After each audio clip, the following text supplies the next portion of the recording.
Just last night, the Victoria I.S.D. Bond Planning Task Force met for a presentation. And the superintendent and the district director of innovation gave a presentation to task force members about how approving a bond would help improve buildings. News Center 25's Carolina Astrain has the details.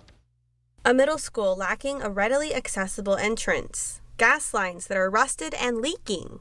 These are just two of the 6 high-priority items presented to the Victoria I.S.D's Bond Planning Task Force Tuesday night. Electrical, plumbing, roofs, and HVAC were other areas on the high-priority list. Several of these focus areas are not compliant to code. Campuses were definitely built to comply with code at the time they were built.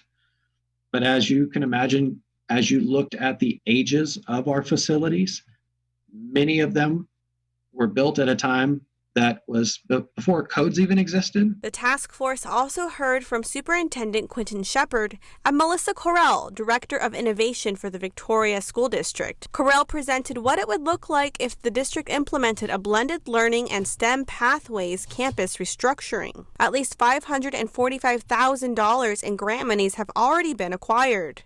So the question for all of you, and I think the question for our community, the question, frankly, that we're asking ourselves is, would anybody ever try to launch a jet from a dirt road? And all the other stuff, the infrastructure that makes it possible. And the last place that we want to be as a school district with the findings and directions and our charge with these pathways is to assemble the jet and not be able to have the thing take off. The task force expects to present a bond proposal to the school board in February and would go to a public vote in the spring. The next bond planning task force meeting is Monday at 6 p.m. Come to crossroadstoday.com for more. For your hometown news, I'm Carolina Astrain.